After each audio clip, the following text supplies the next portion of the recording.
Welcome to the Chevy Florida Insider Fishing Report, presented by Yamaha. Here we are back with the Chevy Florida Insider Fishing Report for another week of fish talk. I'm Brie Gabrielle, and this is Captain Rick Murphy, and we hope everyone had a nice, relaxing Mother's Day, hopefully with some of those Guy Harvey and Costa digs we showed y'all a few weeks ago. Let's ask Dave Farrell at the workbench how his Mother's Day was. Dave? I'm nobody's mama. Oh, but you have a mama at the house. I stayed out of her way. That's what I tried to get away from her. Good man. All right, anyways, Rick, today we are talking all about that snapper. So why don't you tell everyone a little something about them? Well, I love snappers, as you know, and I'm going to tell you, we're going to look at the sports fishing. You got red snappers in the state of Florida. We've got mangrove snappers. And also the very popular yellowtail is our third photo. Or actually, we got two red snappers, which everybody catches them throughout all the regions. And then the yellowtail, got a little out of order there. But guys, I got to tell you, the sports fishing magazines, the king sailfish red snapper we're showing here, they grow 1 pound a year. You catch a 20-pounder, it's a 20-year-old fish. Wow. So it's real important to have great conservation practices. But Bree, we've got to practice continuing showing regions. We and got talking a to our show boys. to do. Let's All go. right, without further ado, let's say hi to Captain Jeff Page in the Central West region, where the snapper bite is nothing short of awesome. That's right. That's right. Real quick though, Rick, I just got to say, you know, we shot a Sportsman Adventure last week, and that new Chevy Suburban you got wrapped up in that image graphics wrap is awesome. Well, thank you, Jeffrey. It sure is. So tell me about snappers in the Central West region. You know, we do have an awesome snapper bite in the Starbite Central West region. First, I'll start on the red snappers. Although the season is short for the recreational angler this year, it's going to be June 1st to the 11th. Look for the American red bite to be strong all summer, with good red snappers holding on most hard bottom and ledges in that 140 to 180 feet. Cut bait works as well as live pinfish. They just about eat anything. Best bait right now would probably be the cut bait. Now, for the mangrove snapper, Captain Jason Sherrill of the Bad Habit Charters out of Siesta Key says the mangs are just getting going good. I mean, like in the past week, they're eating small chunks of cut sardines, live small pinfish, pilchards, and shrimp. The key has been not over-chumming them and filling up the fish too fast. They're stacking up on good hard bottom and ledges in 95 to 125 feet of water. And he says they're ganging up so much due to the pre-spawn, which everybody knows starts in that full moon in June. He said you can catch them on, you know, regular bottom rigs or 3/8 or half-ounce jig heads. I have a photo tonight of a nice snapper with Captain Jason's first mate with two nice snappers on the boat. All right, well, let's stay offshore. Jeffrey, what do you got? Offshore, he says the red grouper bite. On the other hand, I was talking about the pre-spawn on the snappers. The red groupers are in a post-spawn pattern, and they're moving on back out a little deeper to the same hard bottoms kind of structure where you find the bait stacks on your machines, pretty much the entire region, and a mix. Jason says to bring a mix of live pinfish as well as some cut sardines, and the red groupers are averaging 8 to 15 pounds. Rolling inshore, your favorite fish, Rick, the tarpon, poon, and more poon. The entire Starbite region is going off, and there's a variety of ways to catch them. First, the passes. Boca Grande Pass to the south, Egmont Pass to the north being the most popular two. And you can drift freeline crabs on that outgoing tide or thread fins, as well as a rigged cork crab. And then, of course, you can jig down there in Boca Grande Pass. Second, all along the beaches in the entire region, look for smaller groups of fish right now. But as we get into the latter May and early June, big groups of fish. Early morning, they're going to be laid up, backs out of the water. Approach them quietly and pitch a live crab or a freeline threadfin or pilchard ahead of them and hang on. Remember to have respect for the other anglers and boats trying to work the schools. And then as we get into the warmer weather, a corked pinfish, one rig that you've taught me a lot with, works real well. Third, fly fishing. Set up on any of the bars just outside our inlets, and you can wait for the groups of fish to where you get your shot Head them with your fly, darker flies in the morning, lighten up your flies in the day, and no matter how you slice it, the tarpon fishing in the West Central region is on. I've got a photo tonight of a longtime client of mine, Mark Douglas, with a nice tarpon he got yesterday morning. All right, what else you got for me inshore, bub? Species 2, speckled trout. Specs are still cooperating on topwaters and subsurface plugs, as well as the new saltwater assassin elite shiner in the Mama 14 carat. Some of the areas that are good are the bulkhead flats, the middle ground flats, as well as the flats just inside Gasparilla Pass. The trout are averaging 18 to 24 inches. And real quick, Rick, just like I said last week, all you West Central folks, get over to your nearest Tires Plus store and ask for that Captain Rick Murphy special. And don't forget, get you a Chevy truck. All right, good job, Jeffrey. Way to start us off. I'm going to take a look at the Tires Plus hotspots from the Central West region. Inshore tarpon. Good poon fishing on the afternoon outgoing tides throughout the entire region. And then offshore blackfin tuna. Good bite in 120 feet of water. Have a flat line out with the free line pilchard or a thread fin while you're bottom fishing, Brie. We get that Captain Rick Murphy special ASAP. All right. Speaking of Captain Page, Rick and Jeffrey will be at Carl Black's Chevrolet in Orlando on May 29th from 6 to 8 p.m. So make sure if you're around there, you go check them out. But now on the line, we have Captain Jim Ross from the Central East region to give us way more than just the snapper report. Don't let me down, Jim. Oh, I won't, Brie, I won't. You know, we've got a do. variety of snapper here in the Central East region. And the mangrove snapper are the inshore species that we have around here. They tend to hang around oyster bars and docks, bridge pilings, rocks, mangroves, all sorts of structure that hangs down in the water. You can find them around, especially around the Sebastian and Ponce Inlet areas. Now, one of the favorite things to use here is a shrimp or a small bait fish rigged on a VMC hook, or you can use a 1/8 to 1/4 ounce hookup jig head tipped with a shrimp. That's a really good choice, especially for those smaller inshore snapper. Now, rolling offshore, those snapper have a tendency to get a lot bigger, and they have a tendency to hold in the 50 to 130-foot depths. They can grow to 8 and 10 pounds out there. Big mangroves are so smart, though, so you need to use like a 20 or 25-pound test piece of fluorocarbon leader. That way you'll get a lot more strikes. Now, you're going to lose one or two, but you will definitely get them to bite. Now, the other species that we have out there is the red snapper, and unfortunately, the mangroves have to compete with them. Now, these red snapper can grow to over 30 pounds. They're fantastic fighters, really great table fare, but red snapper are closed to harvest on the Atlantic coast at this time, so please make sure you guys and gals release them with care. If you do go out there to catch some of those fish, you're going to use live or cut pogies, live or cut sardines, greenies, you know, any of those types of fin fish will work really, really well.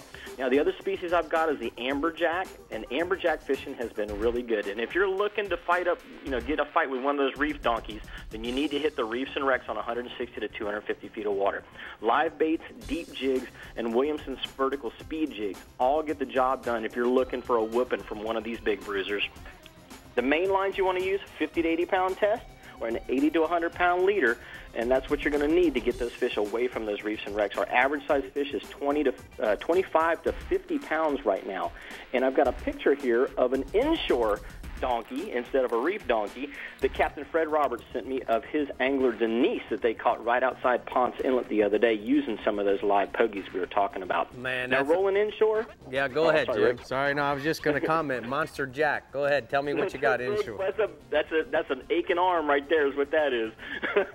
But hey, the topwater plug bite's really good. All three lagoons right now have got trout in them, and you want to look for where the mullet have infested the water. So if you find an infestation, you throw a skitter walk around there, or you throw a BX minnow or an assassin a little later in the day, especially that vapor shad, you're going to get some big trout. If all else fails, you want to try and freeline a finger mullet, and anywhere in that 2 to 3 foot depth, you're going to catch fish up to 9 pounds right now. So we've got some really big gator trout that have moved in. The other species that you're going to find inshore is our redfish, and some days you love the reds, and some days they just frustrate you to no end. And I tell you, those emotion fills my mind just about every time I'm out there. I'm either loving them or hating them. But when they're feeding them, you know I love them. And when they get lockjawed, man, those things could give an aspirin a headache, Rick, I'm telling you. Either way, you know what? You want to look for the redfish up and down the central East Coast waters. Anywhere where you're going to find those mullet, that's where you're going to find them in those 1 to 2 foot depths. Now, try to make a long cast and approach those schools quietly, because the redfish will have a tendency to hold around the outside edges of those mullet pods. Our average redfish is running 20 to 30 inches right now, but we've got some larger ones. We've got some 40 inchers out there working the flats, especially in the northern Indian River and the Mosquito Lagoon. Now, I've got another photo with Doug Levine from Port St. John with one of those little tiny Central East Coast redfish that we have a tendency to catch around here in the Indian River and Mosquito Lagoon. And that's exactly what you want to catch on those long casts, being stealthy. Don't motor in, pole in, and you'll catch some of these fish right now. Hey, great job batting second position there, Jim. I'm going to go ahead and get to the hot spots from the hookup region. Let's take a look and see, in short, redfish in the Mosquito Lagoon. Use cut baits rigged on a VMC circle hook in the sandy potholes. And then offshore, grouper and amberjacks on the reefs and wrecks in 180 to 250 feet of water. Use live pinfish or pogies on a standard bottom rig. Sounds good, Rick. Well, don't forget, everyone, to hit up Fish Stock in New Smyrna Beach on May 25th from noon to 4 p.m. It's going to be a lot of fun. But don't go away, because coming up on the Chevy Florida Insider Fishing Report, we are going off the deep end with Dave, and then we'll check in with the Southeast region, so stay tuned. We're going to be showing you guys how to tie some knots. The Chevy Florida Insider Fishing Report is brought to you by Chevy. Find new roads. Best parts, best prices. Bennett Auto Supply. Yeti Coolers. Wildly stronger. Keep ice longer. CCA Florida. The voice of recreational anglers for over 25 years. Contender Boats. Performance through innovation. Humminbird. Simply, clearly, better. And King Sailfish Mounts. www.kingsailfish.com.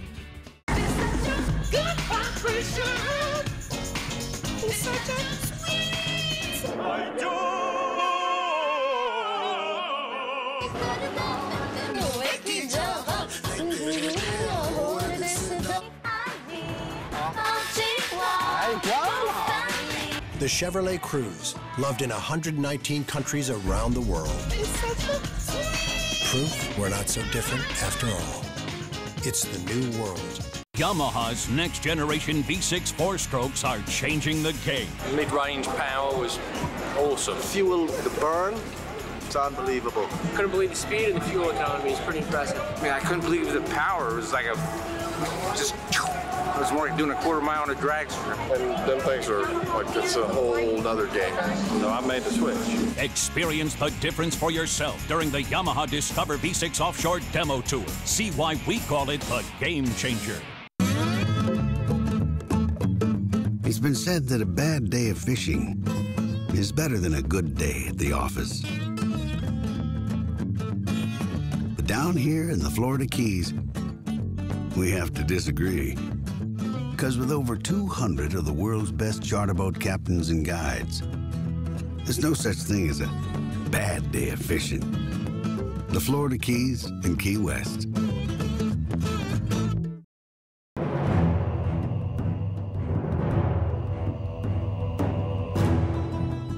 Continuing the revolution. Faster, drier, even better built. Designed around Yamaha's latest technology outboards. Still built by the same craftsmen and anglers who launched the Bay Boat Revolution. Whether chasing world records, or time on the water with the family, or anything in between, there's a new Pathfinder model for you.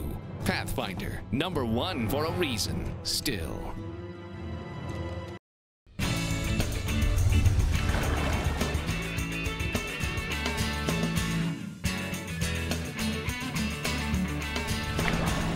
Now it's time to go over the news and notes from the FWC. May 31st, we have the Kids Fishing Clinic in Fernandina. June 7th is the Women's Fishing Clinic in St. Pete. And June 14th, Kids Fishing Clinic. Oh, I just said Fishing Clinic in St. Pete. Anyways, for more information and events, you can go to myfwc.com. But now it's time to go off the deep end.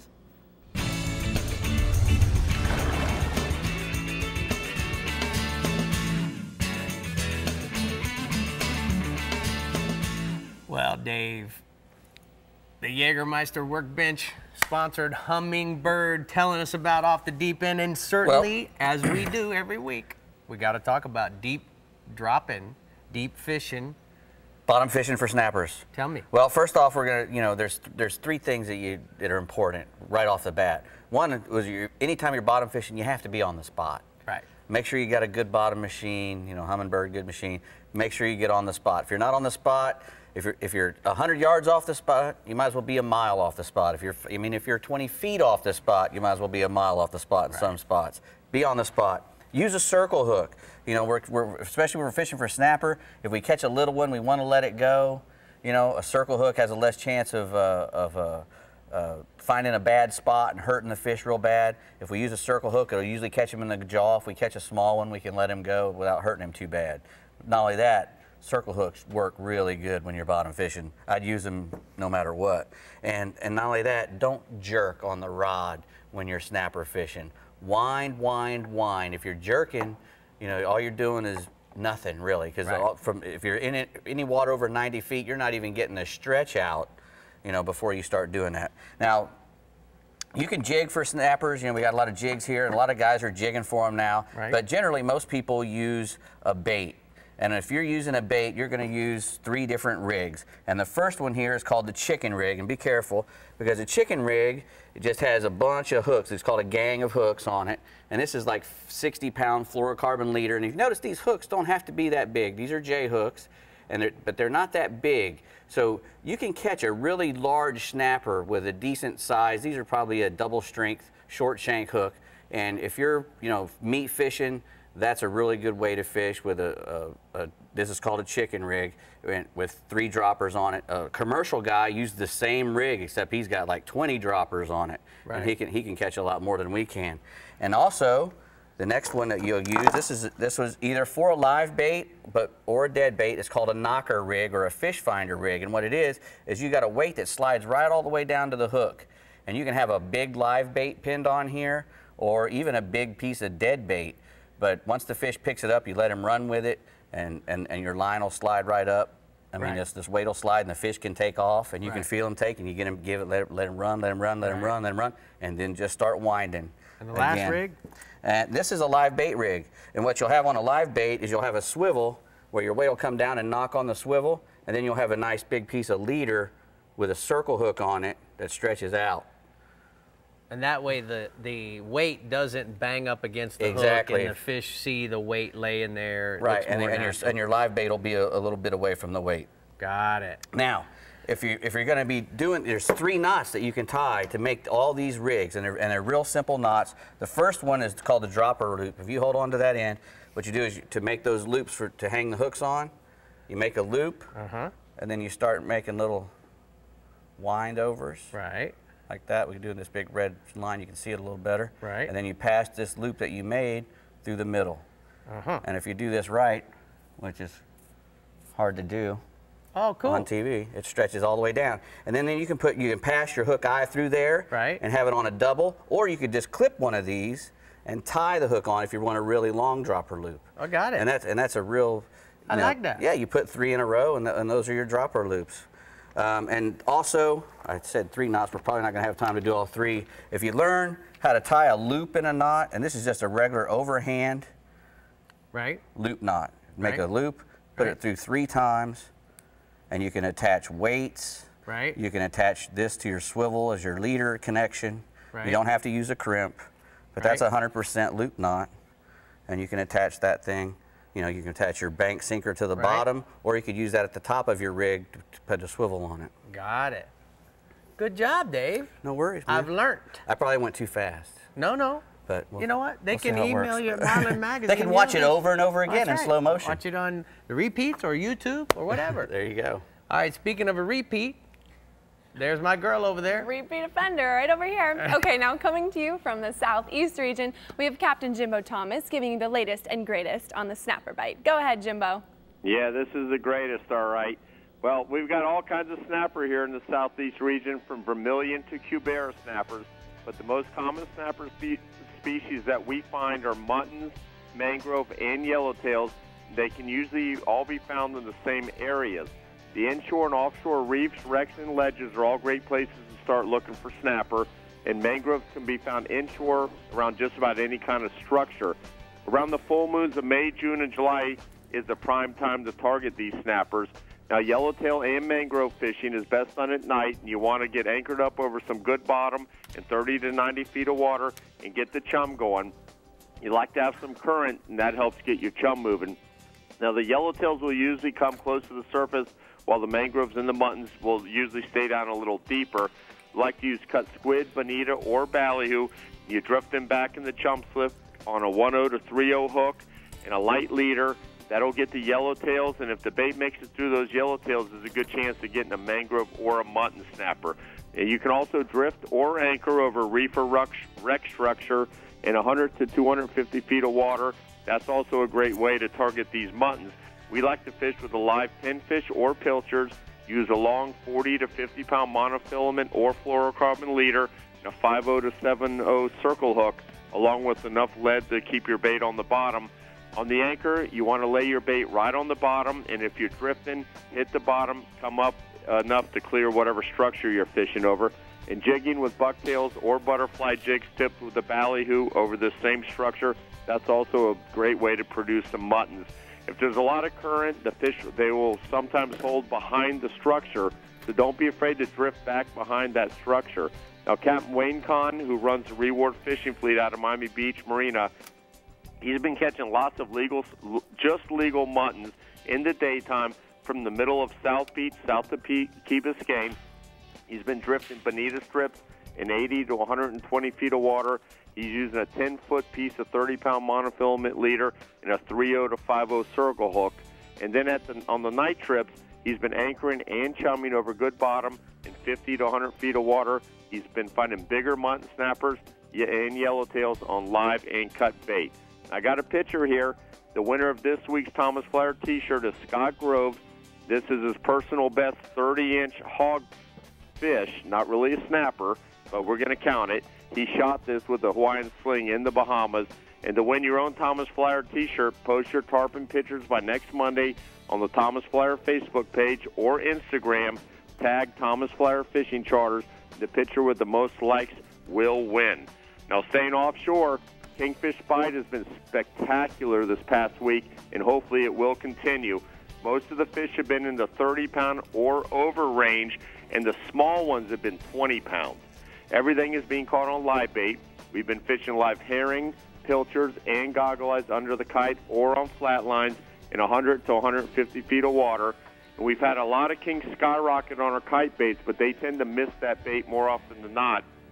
So our hookup ratio has been much better on our flat lines. And if I had to pick one place to fish for these kings, even though they've been biting throughout the region, it would be from Lake Worth Inlet south to Boca. That seems like that's where they've been biting the best in the last few days. Now, moving inshore, well, we haven't had any rain to speak of, so that means the water level is still low in the Everglades, concentrating the largemouth bass in the canals and the deeper holes. The best fishing is going to be in the early morning and late afternoon, and what most of these fish lack in size will be made up in numbers. Now, the best baits have been wacky worms, crankbaits, and topwater baits. Also, the peacock bass fishing has also been excellent in the lakes and canals of South Dade, and unlike those largemouths, they like to bite in the middle of the day when the sun is up nice and high and it gets good and hot. My good friend Captain Tony Fowler, he's been catching 20 or more peacocks per trip. He's been fishing the Blue Lagoon lakes and those adjacent canals. And the best bite has been on live minnows or shiners, along with Rapala shad wraps and DOA jerk baits in silver and black. I got a photo here. This is Massimo and Andrea. They're in town visiting from Italy, and this is a 4-pound peacock that Andrea caught, and he is fishing with Captain Tony Fowler. All right, Jimbo, before we talk about tarpon inshore, I want to take a look at the navionics from your region. Now, guys, we're talking about Clewiston area. Now, we're right down here at the very bottom. We have the Roll Martin Marina, and I actually called Roland and asked him about this area that we're talking about with the navionics sonar charts. And what he said was this time of year, the water gets really warm, and as you can see, a hard east wind is going to actually push current right into this deeper water of the channel. There's also another place right here that the fish have a tendency to fall into as the day heats up. Early in the morning, you might be able to find these fish balling bait up against those spoil islands. That's one of the legends Roland Martin told me about bass fishing right there in his hometown of Clewiston. All right, Jimbo, tell me about the tarpon fishing in your region. You got it. The shadow line tarpon fishing has been good around all of the bridges of the Intercoastal Waterway. I'm guessing that they're hanging around these bridges to possibly get in on the last shrimp run of the season on tonight's full moon. The best bet is to anchor or use your trolling motor on the outgoing tide and listen for those fish busting on the surface. Try to figure out where their feeding stations or the lanes are where the bait's coming through, and then anchor up current, drift your live shrimp or crab back into the shadow line. Be sure to have your anchor buoy or anchor ball ready to drop once you get hooked up. Captain Joe Gonzalez, he's been fishing the Bear Cut, Rickenbacker, and MacArthur Causeway bridges of Miami, finding plenty of fish from 40 pounds on up to 130 pounds on crab, shrimp, and shrimp pattern flies. All right, Jimbo, go ahead. I'm going to go ahead and get to the hot spots from the Captain Harry's region. Let's take a look, guys. Inshore, fish the urban canals and lake systems for early morning largemouth bass and afternoon peacocks. And then offshore, kite fish or drift live baits in 100 to 180 feet of water for big kingfish, sailfish, and blackfin tunas, Brie. All right, well, make sure you guys stick around because coming up next, we have a special guest who really likes trucks and our captain from the Panhandle region. All right here on the Chevy Florida Insider Fishing Report. The Chevy Florida Insider Fishing Report is brought to you by Yamaha. Reliability starts here. Bass Assassin and Saltwater Assassin, the best lures, period. Blue Water Outriggers, everything for your outdoor adventures. Guy Harvey Clothing by AFTCO. Croakies, made in the USA. Drummond Community Bank. Costa, see what's out there. And Casa Vieja Lodge, 5-star angling in beautiful Guatemala. What is CCA? CCA has been representing recreational fishermen for over 25 years, and when your rights to fish are threatened, the CCA is there to make sure government regulators are making sound decisions. I'm a life member of CCA, and when fishery decisions are being made, the CCA in the room is fighting for our recreational rights. We need to give our kids the same opportunities to fish as we did. Do what I did. Go to ccaflorida.org and join for only $25 so you can protect your recreational angling rights. Hi, I'm Harold Bennett. My dad started Bennett Auto Supply over 57 years ago. Things have changed since then. We've grown to 33 stores and opened a 93,000 square foot distribution center. But one thing has stayed the same, our focus on the customer. That's why we have the most knowledgeable parts specialists in the business, and we only offer quality auto parts at the guaranteed lowest prices. The next time you need anything for your vehicle, think Bennett Auto Supply. Best parts, best prices, Bennett Auto Supply. A man and his truck, and tofu, and veggie burgers, and raw kale salads. All fine, just not today. Whatever you do. Introducing High Country, the premium Silverado. Silverado, 2014 North American Truck of the Year. Fish Dock, the total saltwater experience, returns to New Smyrna Beach this Memorial Day weekend. Bring the whole gang to Riverside Park for an incredible family experience. Tournaments, boat shows, seminars, kids clinics, chowder cook-off, and the Fish Dock 5K Fun Run. Visit fishdock.com to register for the new Billfish Open, the Offshore Striker Tournament, or the Redfish Trout Challenge for your chance to win thousands in cash, prizes, and much more. Fish Dock, Memorial Day weekend in New Smyrna Beach. Don't miss this one. Welcome back, and of course we have to remind all of you about our new contest sponsored by Bennett Auto Supply. Bennett's Catch a Big One contest will give 4 lucky winners a chance to go on a fishing charter with captains from our show and take home a prize pack with all kinds of gear. Remember, you can only enter through our website, ChevyFloridaInsiderFishingReport.com, so make sure you do that about right now.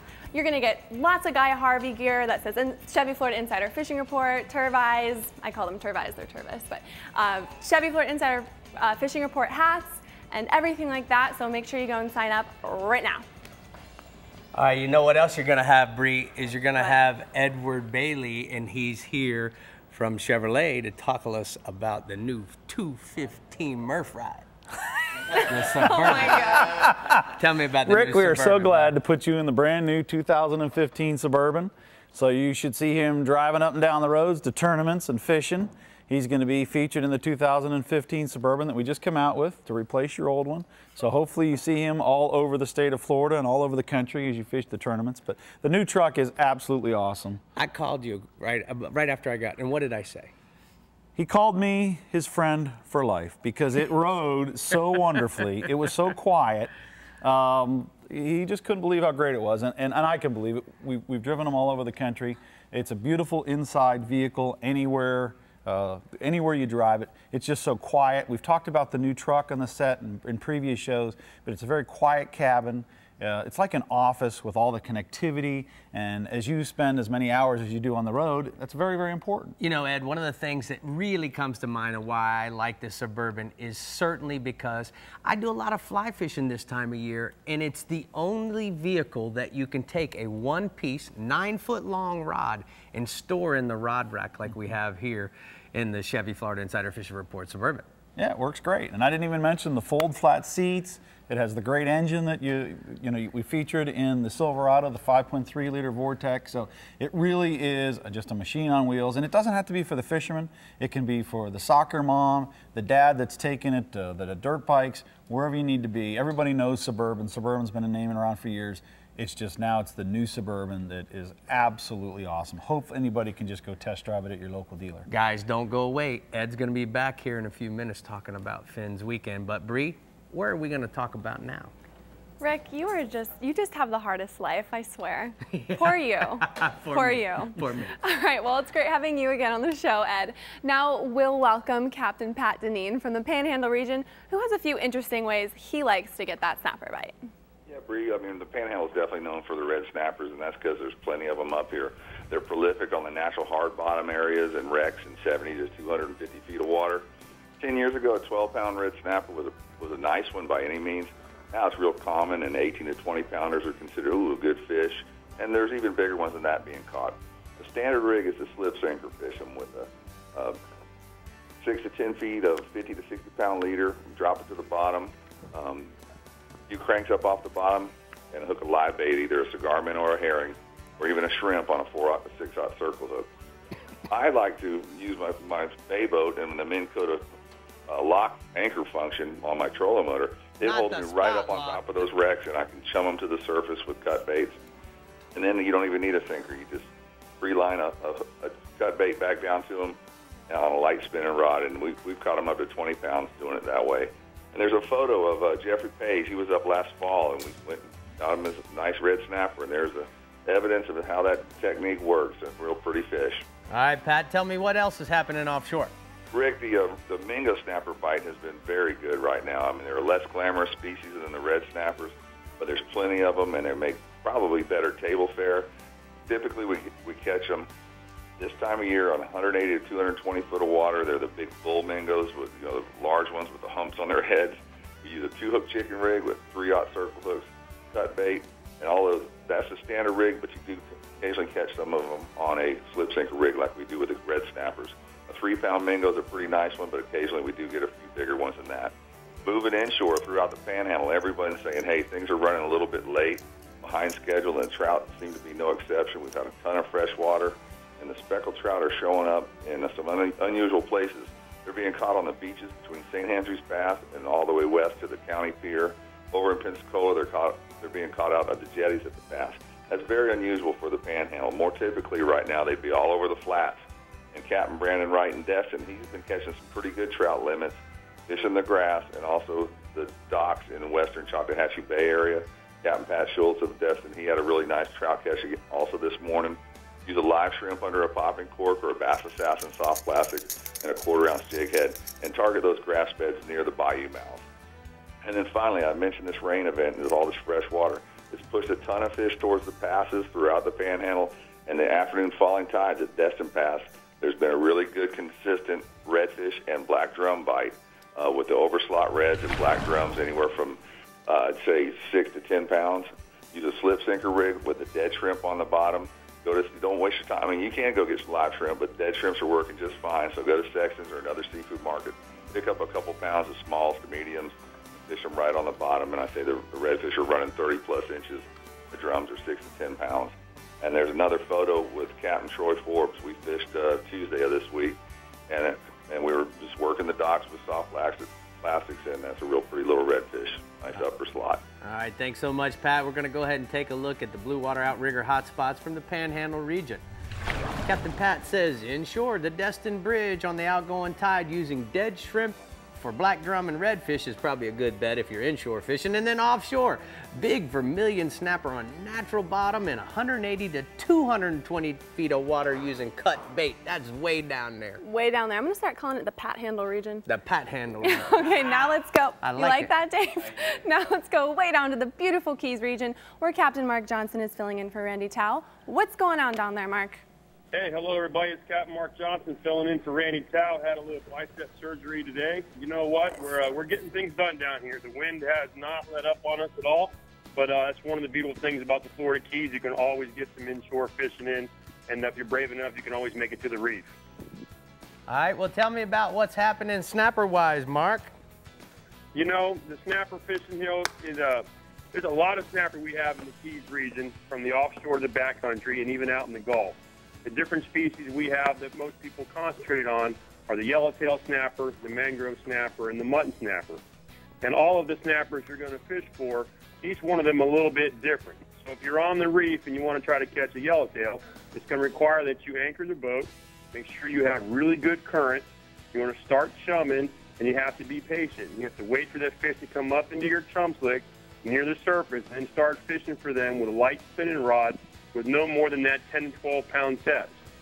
A mud snapper you also will find on the reef, but you're going to have to fish them a little different and use a live bait just like a ballyhoo or a pinfish or even a pilchard.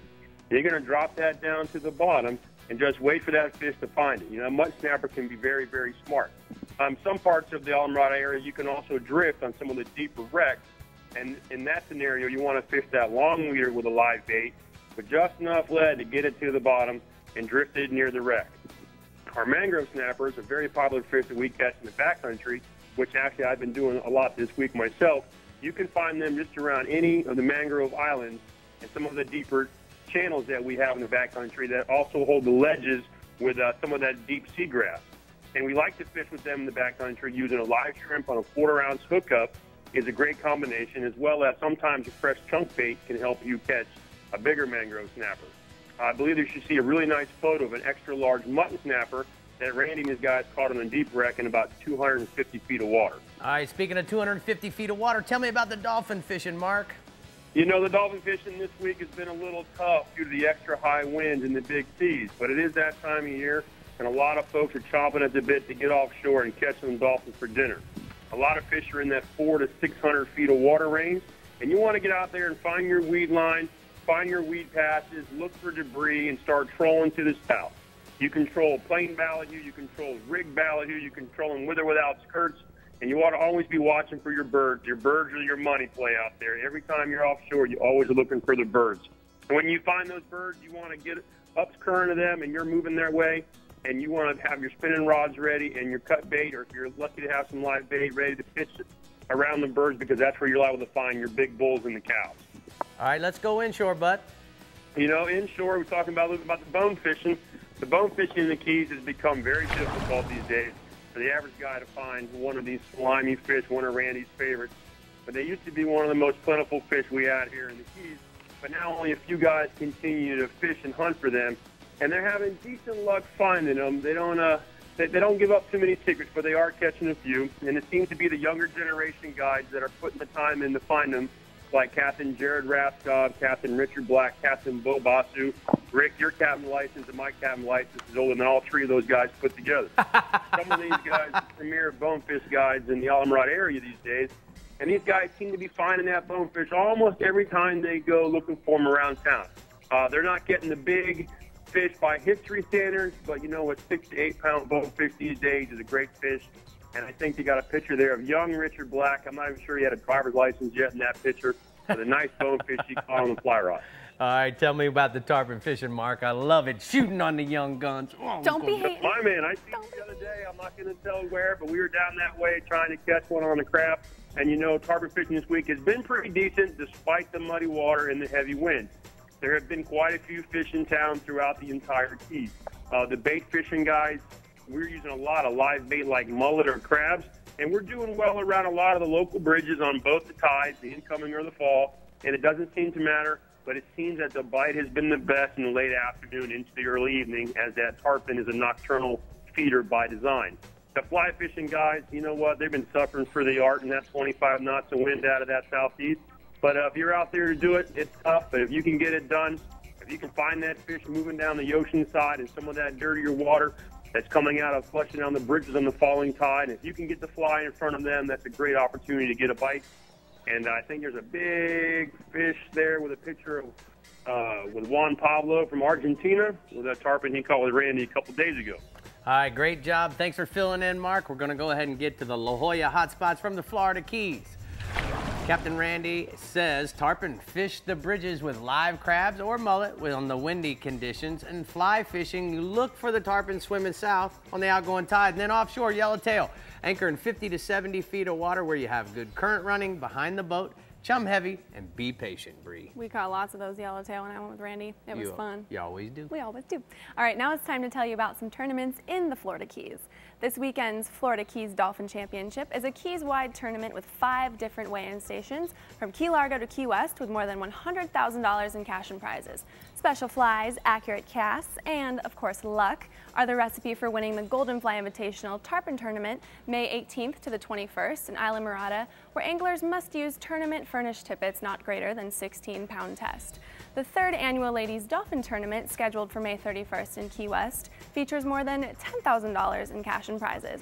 And the world's top fly rod anglers are to gather in Isla Mirada June 1st to the 6th for the Don Howley Invitational Tarpon Tournament, named for the late fly fisherman and conservationist, and benefits the Guides Trust Foundation. But with more info on the tournaments in the Keys, we have Andy Newman on the line. Go ahead, Andy. Hey, Brie. Well, the Dolphin tournaments, they continue to dominate angling contests in the Florida Keys. And the Yamaha Dolphin Masters Invitational is set for May 23rd and 24th in Key West. Both teams scoring the highest total combined weight of 3 dolphin catches will be declared the winner and take home a $13,000 cash prize. There's other prizes for second and third place finishers as well. More details by calling 305-304-7674. Again, 305-304-7674. Now, Rick, I know tonight's theme species is snapper, so I just don't want to miss the opportunity to show a very special yellowtail snapper from the Florida Keys. Now, this video shows this snapper. It was cooked up, or I should say baked, in late March. It marked a very special birthday occasion for my wife, Maria. Rick, I got to tell you something. That was one sweet flag yellowtail. I bet. She looks like a sweetheart. I miss seeing her, Andy. Great job. We'll talk to you again next week. Thank you. That cake looked good. Okay, everyone, get excited because when we return, we're going to see what new products Dave has for us at the Jägermeister workbench and then check in with the East Region. Dave is going to be a big one. He ain't happy. The Chevy Florida Insider Fishing Report is brought to you by the Florida Keys and Key West. Come as you are. Hookup Lures, premium lures for serious anglers. FWC, the Florida Fish and Wildlife Conservation Commission. Guy Harvey, artist, explorer, marine scientist, conservationist, diver, and fisherman. La Jolla Resort, a place for family and fishermen. Maverick Boat Company, makers of premium boat brands, Maverick, Hughes, and Pathfinder. Navionics, we start where the road ends. It's 200 streamlined horsepower of Yamaha forward thinking. The all-new F200 inline 4-stroke. Whether you're an offshore angler, pontoon cruiser, bay boater, or walleye hunter, the responsive and fuel-efficient F200 combines amazing power and versatility in one incredibly compact and lightweight package. The all-new F200.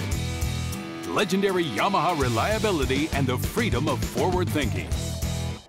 You know there's more to it than luck. There's fishing the right bait, the water temperature, the wind, the season, and then there's the boat. We'll put it simply, the boat matters. To own a contender is to own the best sport fishing boat on the market, period. Contender offers the most comprehensive model range with bigger, faster, and more fuel-efficient boats than the competition. There's only one choice for serious anglers. Contender Boats.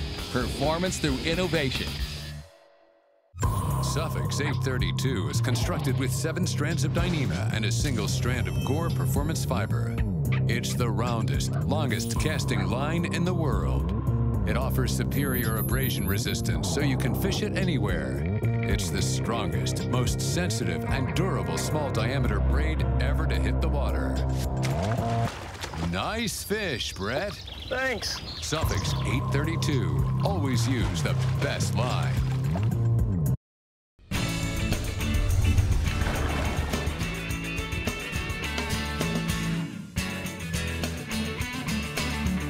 Welcome back to the Chevy Florida Insider Fishing Report, Dave. And the Jägermeister Workbench, we talk about rigs and we also talk about new products. And we got some. So thank goodness. Well, these are some new Williamson speed jigs. Speed trolling lures or jigs? Why do you call them a jig? What's a jig? They call them jigs in California, but I don't know why I said that. It's the Game Fish Extreme. That's the 180 millimeter. Wow. I know you're probably well up on the metric system. That's the 180, and this is the 160. They're beautiful. These things will go 15 knots. You can go 15 knots pulling these things, which is amazing for a lipped plug. A lot of the non-lipped plugs you can pull that fast, but these are really good for you that fast. I trolled them down the edge over in Chubb. Yeah, did you catch some big wahoos or lose a bunch of them? That's what happened. A bunch of them went away? They whoop bow, whoop bow. Well, what's a good thing about these things is you got really, triple strength, oval shaped rings on there. You got your VMC, double strength hooks. If a big fish eats it, you're going to catch him with those hooks. You're going to pull him out. These are really cool from Williamson's.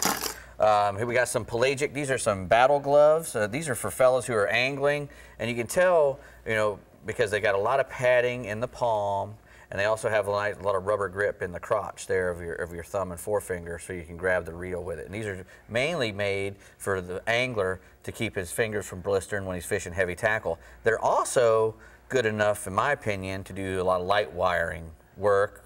Probably work for poling as well. Poling or for tarpon fishing, or if you want to get up and grab one, you still have the fingers on these things, so you can still tie knots and stuff and whatnot that you can't do if you have a full glove. And it's good to be able to touch things. And they're not so low cut that you could use them for wiring, because your wire will sometimes lay across your fingers, and that's no good if the gloves are too short. Yeah. And these are good enough that you can do that with. All right. Next, I got some Rugged Shark. Now these are, Rugged Shark, they've been making a lot of good shoes for a long time. These are their tidal waves. Mm-hmm. This is their regular boat shoe.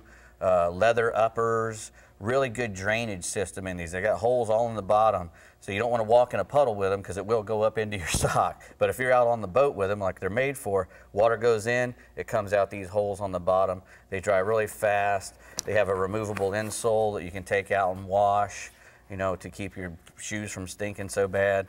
Which, we all have that problem when we're out in the salt water. It's just the way it works. Yeah, but these are the tidal waves. Bacteria. And they also, these are called the Squall. And these are good for traveling as well, if you want to go through the airport and slip these on and off. But they also have, just like the boat shoes, they got the holes in them for the drainage, and they've also got this really good hexagonal grip on the bottom and a good arch. If you have a flat foot, you got to have an arch when you're out fishing. Now we're looking for a real sponsor, Dave. I'm really interested in these. that one's called the Conflict, and that's a full metal body little reel. It's a very strong reel. That's I think the 2000. It goes up to 8,000. A 30-pound drag reel. That little reel there will hold up to 9 pounds. It's got 7 bearings in it. Ultra smooth HT100 drag washers in it. Look how fat that bail is. I like it. That's just like the Spin Fisher 5. They're really doing a good job with making the bails. And real quick, they got the Conquer, which is just a little bit upscale from the Conquest. From the other fella, the Conquer, the Conflict. I got all these cons going at me. Mm-hmm. But anyway, this is a 10. This is for inshore, nearshore. It'll handle big fish, up to tuna fishes. 10 stainless steel ball bearings. The HT100. It's also got a really cool friction ramp in it, so that if you're casting a lot the bail won't flop over on you accidentally. It's got a good way, you know, to keep that from happening, which happens a lot when you're casting a lot. Good job, Dave. But that's the pin. We new also, pin stuff. We also got a special event we need to share with everybody. Yamaha's got this great promotion that's called Wake Up the Season. And what it is, it's a sales event that's offered from May 1st to June 17th, Dave. Now pay attention to this. You can get all season started with small Yamaha motors. And we're talking about from horsepower from 2.5 horsepower up to 150 horsepower 4-strokes.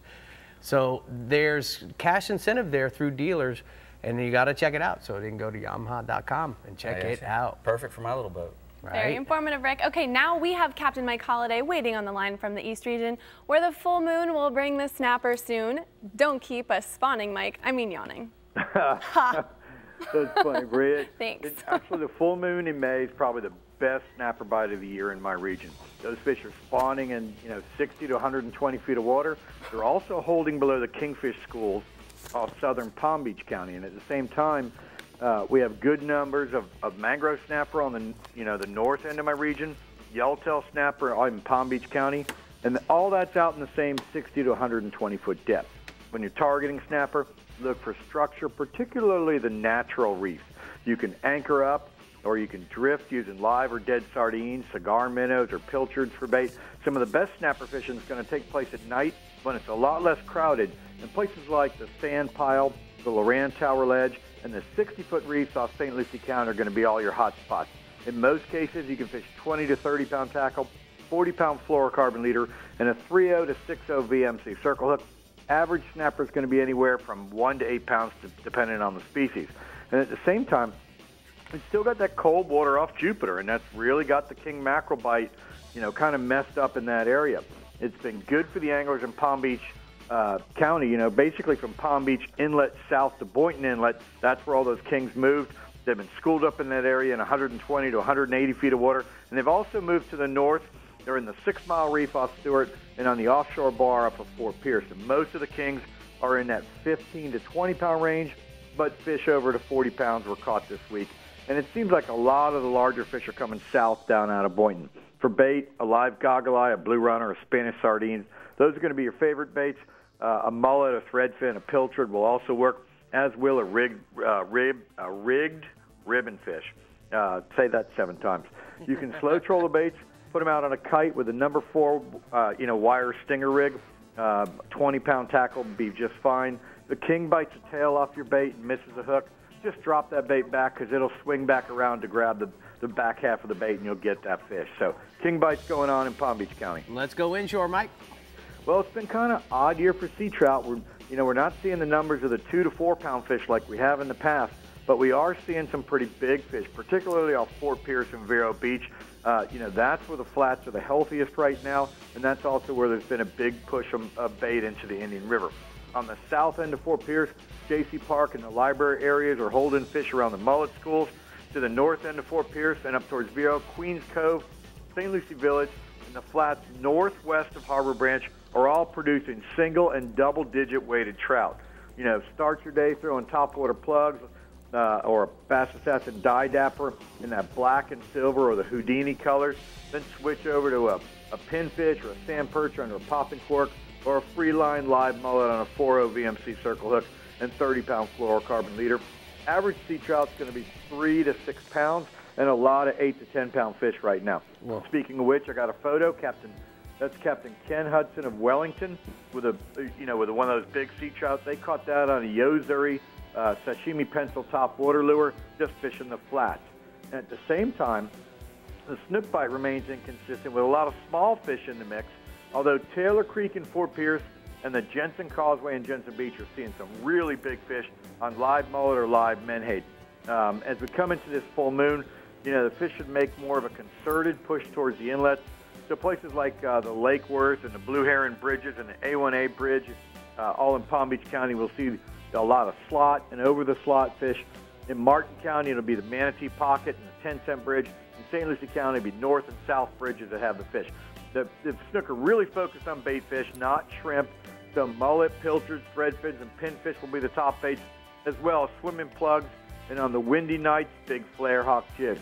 put the mullet out on the seawalls, so top water plugs are first light, work the bridges with live thread fins during the day, and cast down the shadow lines at night with those swimming plugs and jigs, and you'll get all the snook you want before the season closes. Average snook, 3 to 8 pounds, fish to 25 pounds we're taking this week, guys. Let's talk about your bass report, Mike. Well, you know what? There's not a lot of time left to fish those Everglades canals out of Holiday Park and the Sawgrass Recreation Area before we get those summer rains, and that'll spread the fish out, move them out of the canals and onto the flats. It's still a 50 fish per person bite in those canals right now. Top water plugs, weedless swim baits and frogs, reeled along the surface. They're getting crushed during the first hour of light or so. And then it's time to switch to a June bug or watermelon red glitter colored fat job, rig that Senko style and work the open holes in the grass. You can also throw lipless crankbaits or a weighted dye dapper parallel to the grass lines. And one thing you want to remember, it's really hot out there. Bring plenty of water and try to be off the water before those thunderstorms come. Fish to 6 pounds are being caught out in the Everglades area now. All right, great job, Mike. We're going to go ahead and take a look at the East Region hotspots, brought to you by WaterwayCafe.com. Inshore, Monster Snook in Taylor Creek, slow troll, live mullet or fish topwater plugs around the mouth of the creek, and then offshore, dolphin, kingfish, blackfin tunas, and 120 to 240 feet of water off of Boyntland Inlet. Ballyhoo, live goggle eyes, sardines, or pilchards are going to be your best bait, Brie. I didn't know this is called your crotch of your hand. That's it. I didn't know that. Okay, we'll stay hooked because when we return, I'm learning. It should be on a snapper cap. When we return, the Miami Dolphins are here to talk about Fins Weekend, and then we're going to have the report from the Northwest region right here on the Chevy Florida Insider Fishing Report. Good job. The Chevy Florida Insider Fishing Report is brought to you by Chevy. Find new roads. Alukai, fit by nature, crafted by hand. Best parts, best prices. Bennett Auto Supply, the Florida Keys and Key West. Come as you are. Rapala, catch the latest at Rapala.com. STARTRON, cures and prevents ethanol fuel problems. And Yamaha, reliability starts here.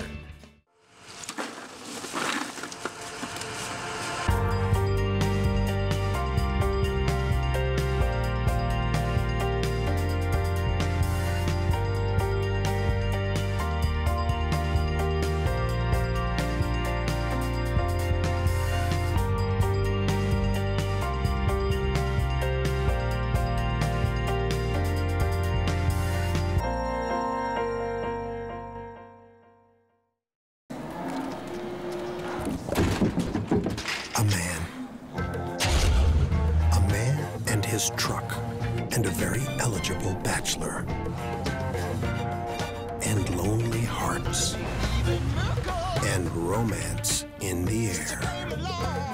And hello, ladies.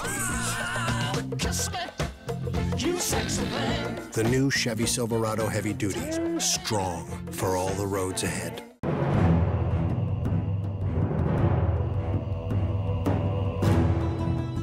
Continuing the revolution. Faster, drier, even better built. Designed around Yamaha's latest technology outboards. Still built by the same craftsmen and anglers who launched the Bay Boat Revolution. Whether chasing world records, or time on the water with the family, or anything in between, there's a new Pathfinder model for you. Pathfinder, #1 for a reason, still. I'm Captain Rick Murphy, and I'm a life member of CCA. Why am I so involved with CCA, you ask? Because I want our fisheries to be in better shape for my kids and their kids.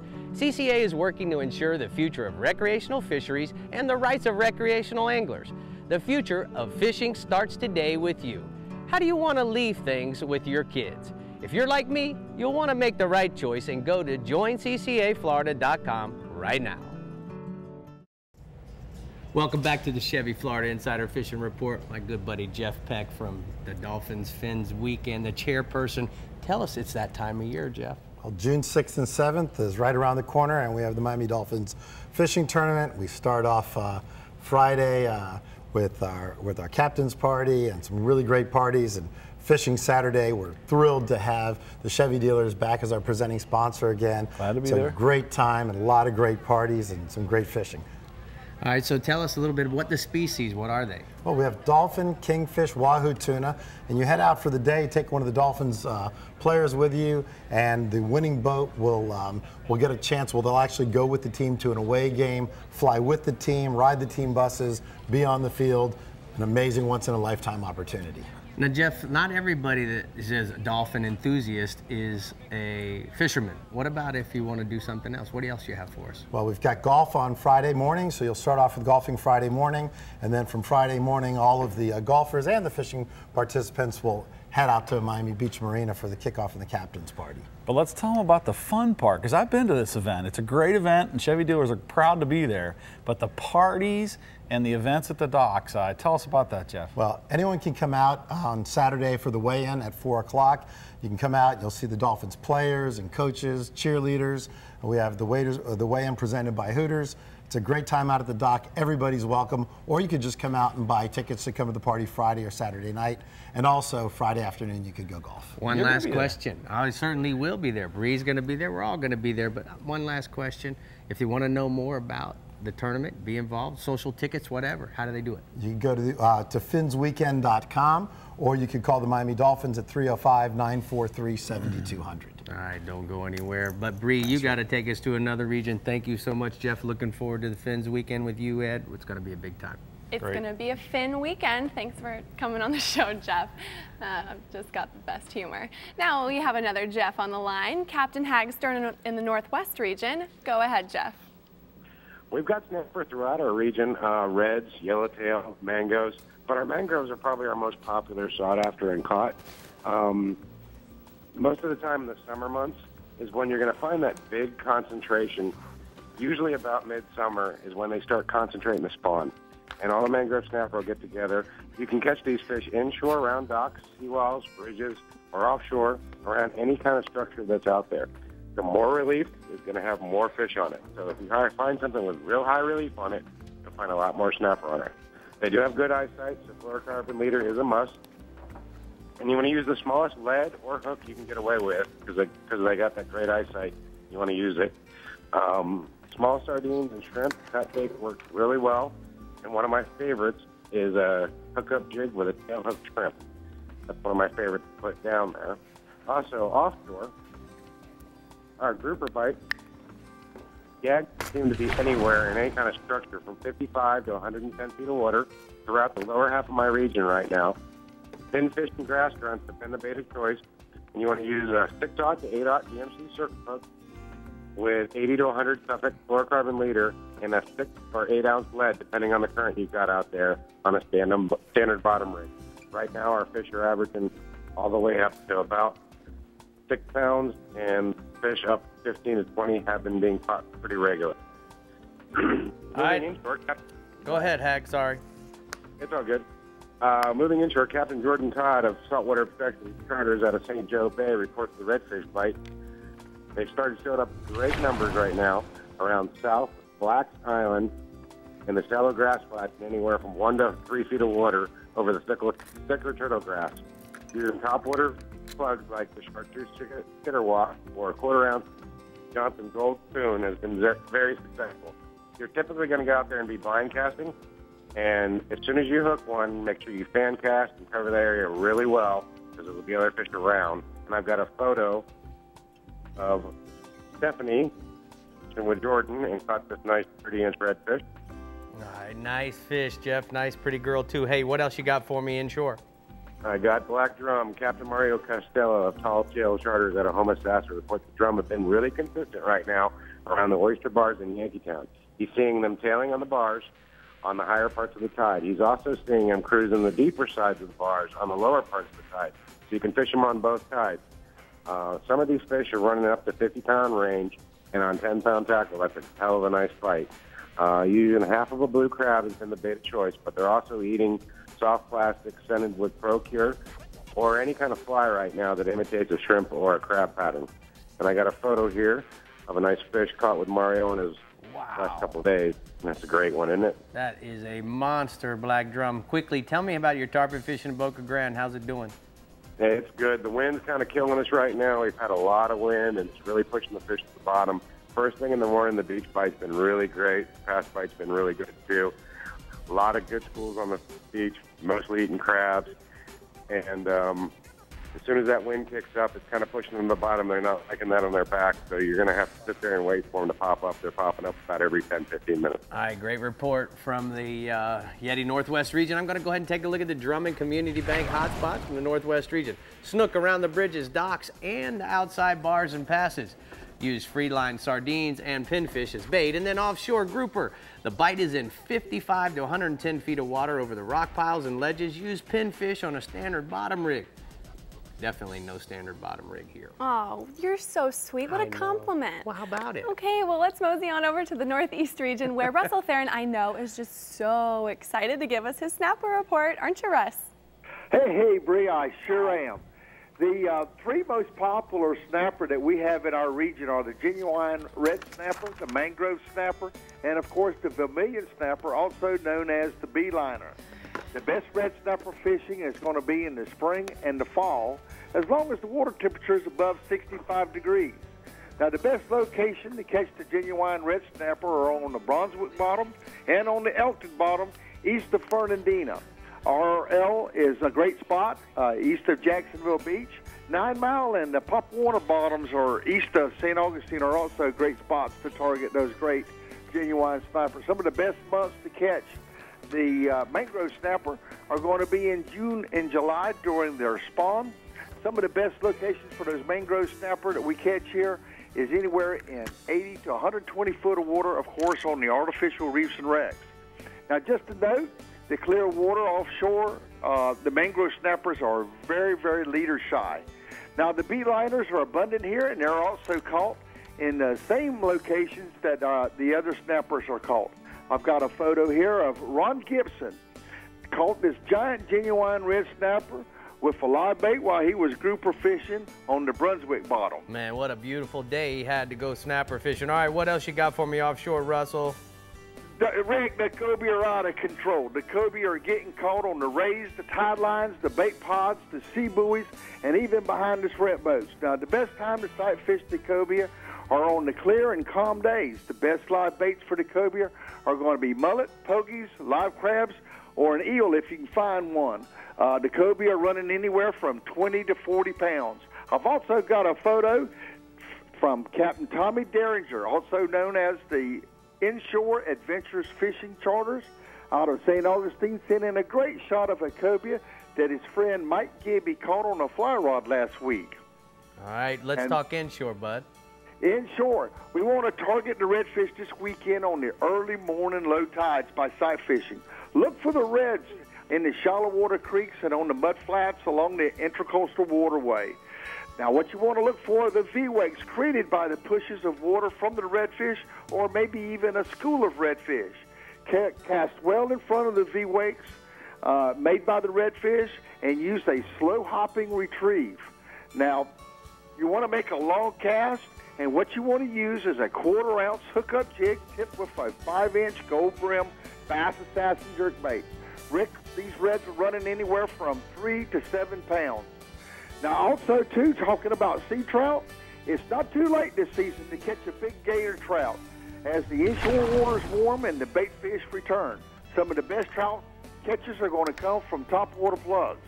One of the favorite topwater plugs to walk the dog is the skitter walk, Rapala skitter walk in the trout pattern. And don't underestimate that storm chug bug in the mullet pattern. The typical gator trout is going to run anywhere from 5 to 7 pounds. All right, Russell, I got a question for you. It doesn't have anything to do with our fishing report, but it does have to do with something special around here. Chevy has invited all of us to come to the Daytona 400, as you know, on 4th of July. But also this year, we're going to celebrate 4th of July birthday with Miss Brie. She actually turns 24. But Russell, you quickly, in 30 seconds or less, I need you to tell Brie about how fun that race is going to be for all of us. Yes, please do. Oh, Brie, it's going to be so much fun because, you know what, the family is coming together. All the 9 regional captains, I hope every one of them can make it. The camaraderie, the fun that we're going to have. It's going to be a full-day event.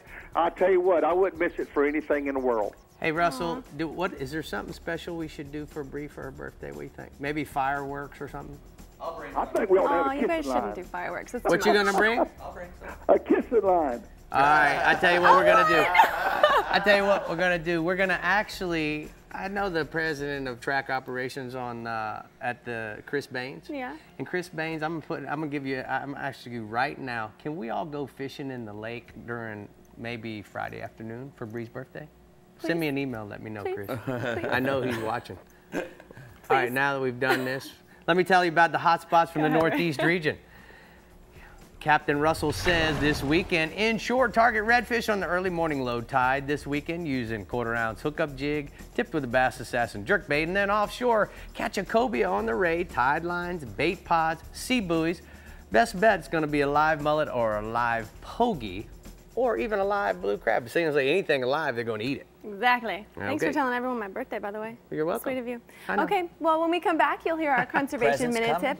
And, Dave, and our captain from the Southwest region coming up on the Chevy Florida Insider Fishing Report. Now you can speak, Dave. The Chevy Florida Insider Fishing Report is brought to you by Suffix, the world's most hardcore fishing line. Tires Plus, Total Car Care.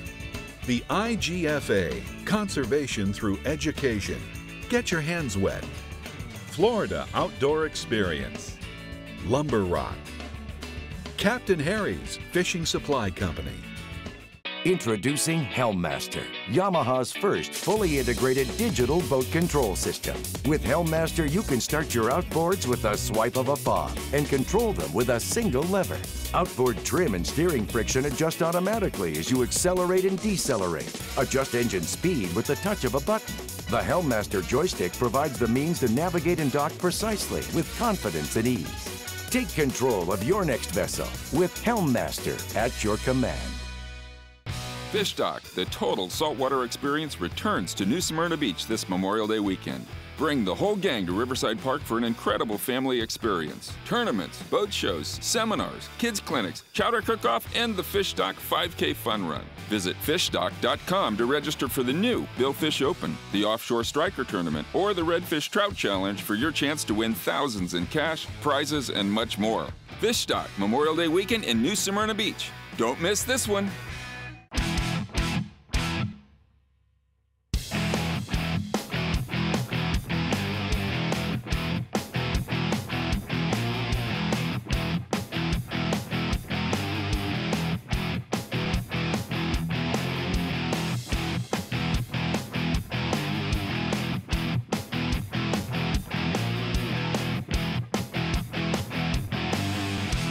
Casa Vieja Lodge, Guatemala. STARTRON is a multifunctional fuel additive that uses enzyme technology. STARTRON cures and prevents ethanol fuel problems. Engines powered by STARTRON treated fuel start easily and run smoothly with fewer emissions and better fuel economy. STARTRON restores octane to old substandard fuel. STARTRON's enzyme formula enhances combustion for a more complete fuel burn. STARTRON, it's not the engine, it's the fuel.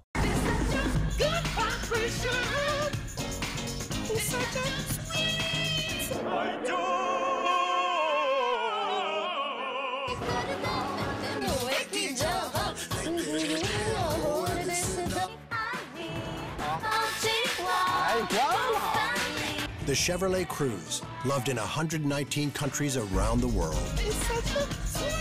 Proof we're not so different after all. It's the new world.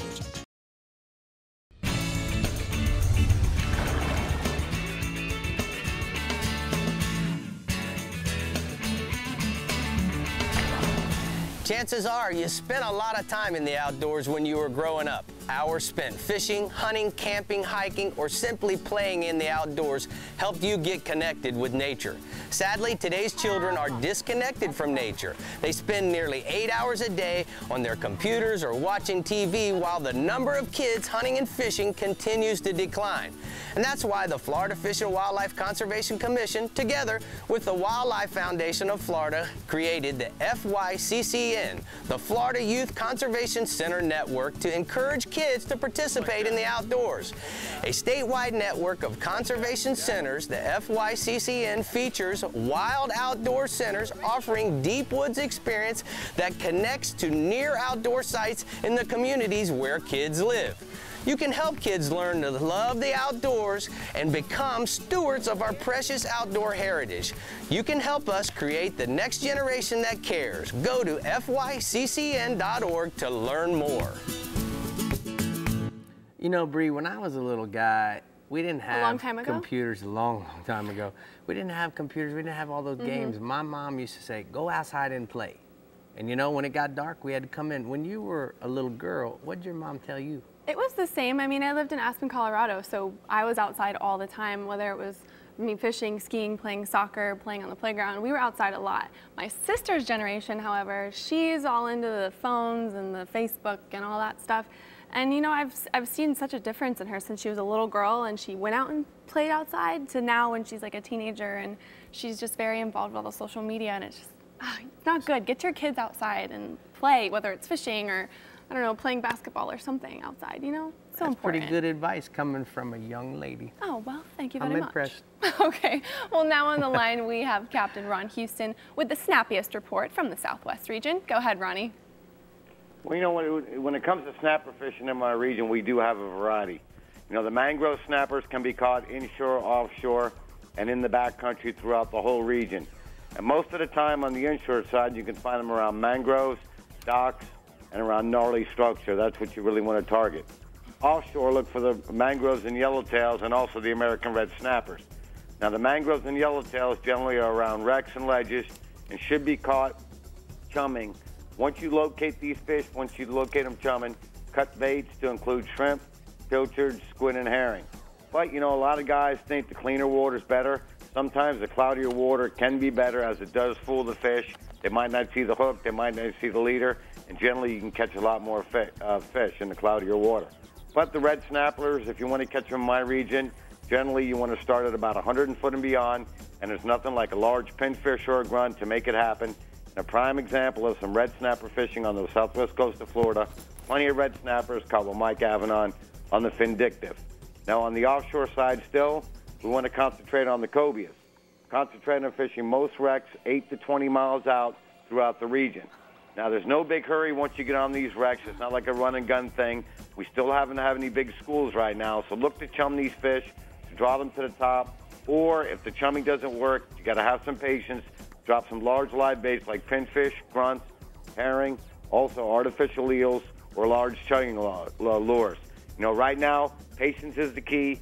There are some scattered fish out there, and reports right now, cobias are anywhere from 15 to about 40 pounds. Now, on the inshore side, you want to concentrate on the redfish. Fish the outer Gulf points from Picnic Key to Coon Key, also mangrove shorelines along Addison Bay, Johnson Bay, and Rookery Bay.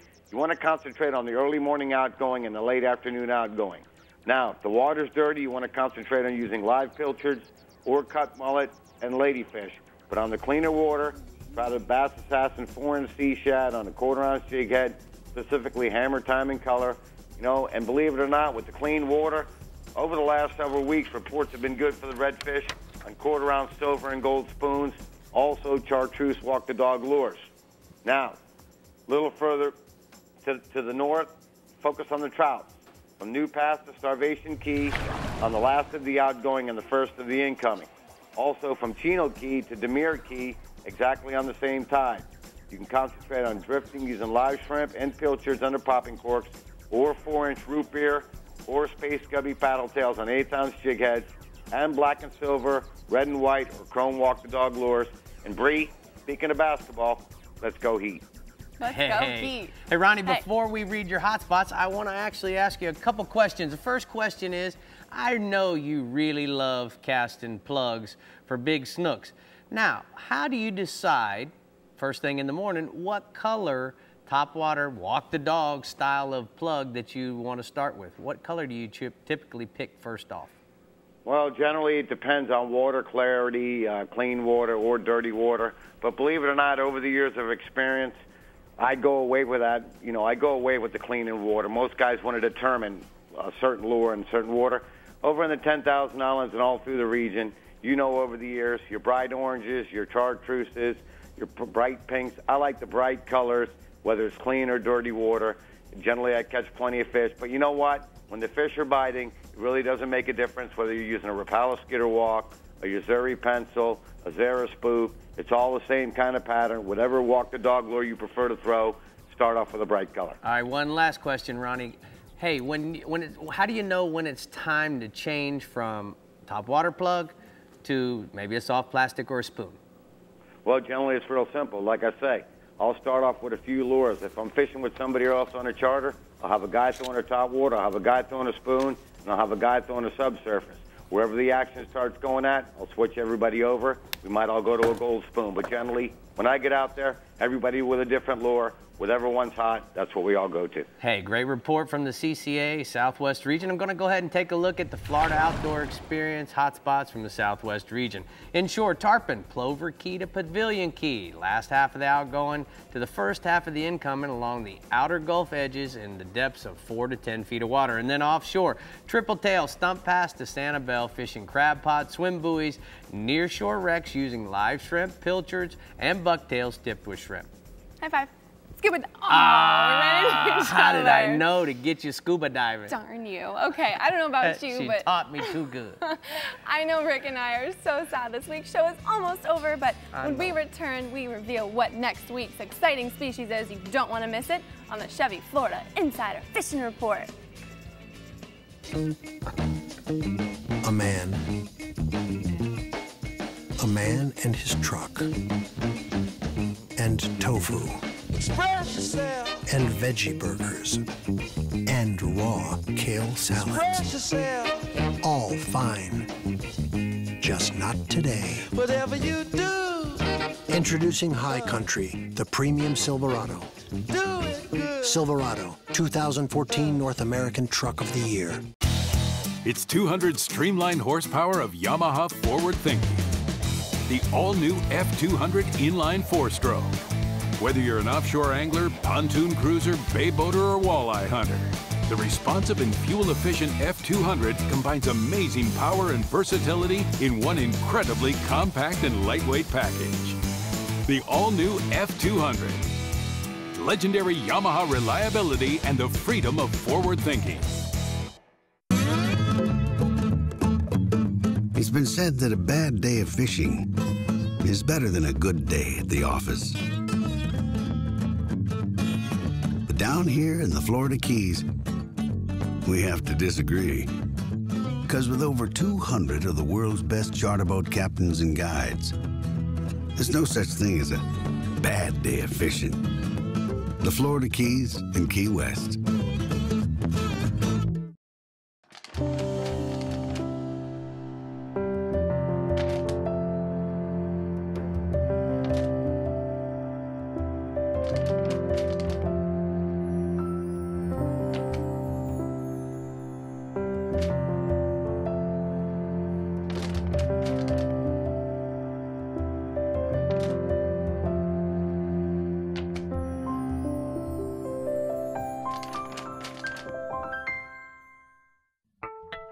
Thanks for tuning in to the Chevy Florida Insider Fishing Report. Be sure to like us on Facebook and follow us on Instagram and Twitter to keep up with all of our captains, contests, and appearances. You don't ever have to miss a show. You can find full episodes of the Chevy Florida Insider Fishing Report right on your YouTube channel.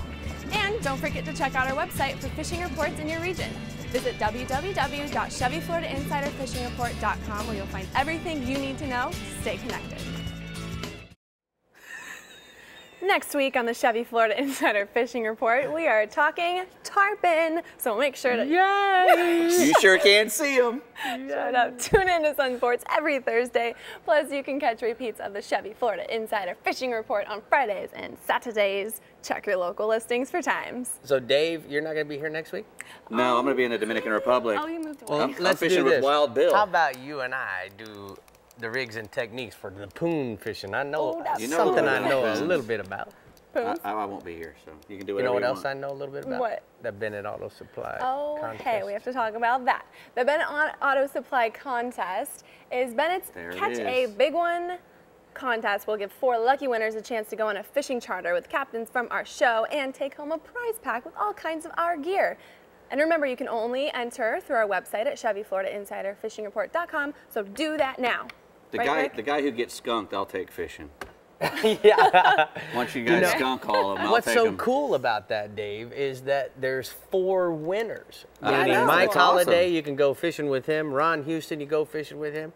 You could potentially go fishing with Jimbo Thomas. Right. And whoever Or gets skunked Jimmy with one of those Ross. guys, I'll go ahead and take them fishing myself. That's old Dave over There here. won't any Because it ain't going to happen. You know the Charity. thing I want to tell you about, hey, you just saw the Sea Hunter commercial. Man, I'm telling you, I'm going to take all of the crew on the Sea Hunter. We're going to go for a few days. And it's just the bomb. The guy that does the cooking there is a chef. His name's Captain Mike. He's also the captain on the boat. We can inshore fish, offshore fish, scuba dive, bonefish, whatever we want to do. We Sounds can like high-five, paradise. Scuba dive. Oh, I just hit myself. All right. Hey, guys, thank you so much for watching. Thank you. We'll see Dave, you next week. Not Enjoy him. it next week, Dave. We're going to miss you. I am. I'm going to be in the Yeah, DR. we'll miss you. Catching Bye. white marlins. Woo, DR.